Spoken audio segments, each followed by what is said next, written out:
सौरभ अपनी पत्नी नैना और अपनी माता श्रीदेवी के साथ अपने आलीशान घर में रहता था। सौरभ बहुत पैसे वाला था और एक सफल जीवन जी रहा था। उसकी माता श्रीदेवी सीधी साधी और पुराने ख्यालात वाली महिला थी। वह सौरभ के दोस्तों या सहकर्मियों के सामने आने से बचती है क्योंकि सौरभ उन्हें शर्मिंदगी महसूस कराता है।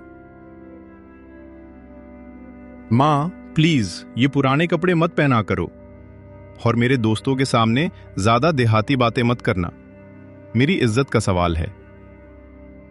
श्रीदेवी कहती है, ठीक है बेटा, अगर तू खुश है तो मैं कमरे में ही रहूंगी।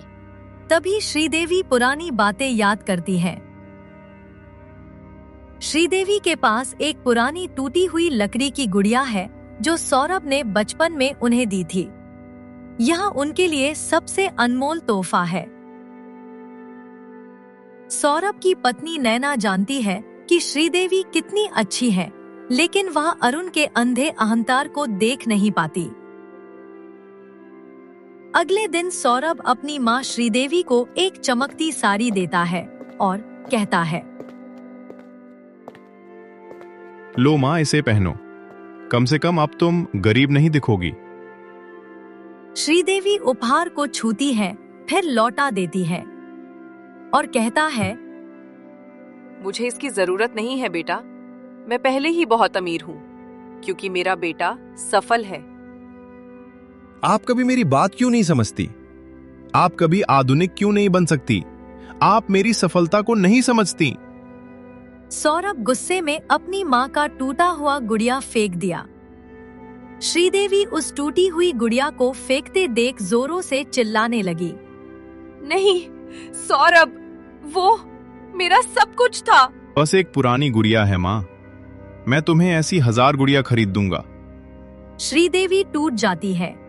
वह चुपचाप गुड़िया उठाती है और निर्णय लेती है कि वह अब सौरभ की खुशी के रास्ते में नहीं आएंगी। वह घर छोड़कर तीर्थ यात्रा पर जाने का फैसला करती है।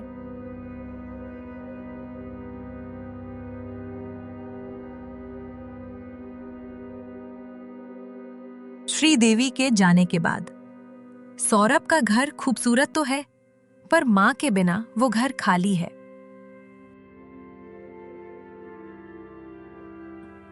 नैना देखती है कि जानकी देवी एक डायरी छोड़ गई हैं।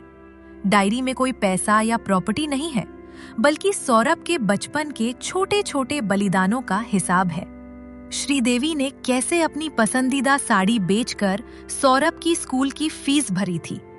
फीचा श्रीदेवी ने अपनी आंखों का ऑपरेशन इसलिए नहीं कराया ताकि अरुण की पहला लैपटॉप आ सके।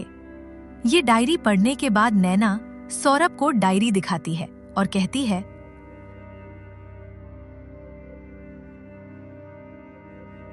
तुमने माँ को महंगी चीजें दी सौरभ, लेकिन माँ ने तुम्हें खुद को बेचकर ये सफलता दी है। सौरभ को अपनी आंखों के सामने श्रीदेवी का बलिदान दिखता है। उसे एहसास होता है कि वो हमेशा माँ की कीमत देखता रहा, पर कभी नहीं समझ पाया और अपनी माँ को ढूंढने के लिए निकल पड़ा। सौरभ और नैना श्रीदेवी को खोजने के लिए शहर शहर भटकते हैं। तभी सौरभ श्रीदेवी को एक छोटे से मंदिर में पाते हैं। श्रीदेवी शांत हैं। उनके हाथ में अब भी वो टूटी गुड़िया है। सौरभ घुटनों पर गिरकर पश्चाताप करता है। माँ मुझे माफ कर दो, मैं इतना अंधा था। मैंने आपकी टूटी गुड़िया को कूड़ा समझा, जबकि वो मेरा बचपन और आपका सारा त्याग था। प्लीज मुझे कोई महंगा तोहफा मत दो, बस मुझे अपनी टूटी गुड़िया का एक हिस्सा दे दो ताकि मैं कभी भूल न सकूं कि मेरी असली दौलत क्या है। श्रीदेवी मुस्कुराकर अरुण को उठाती हैं।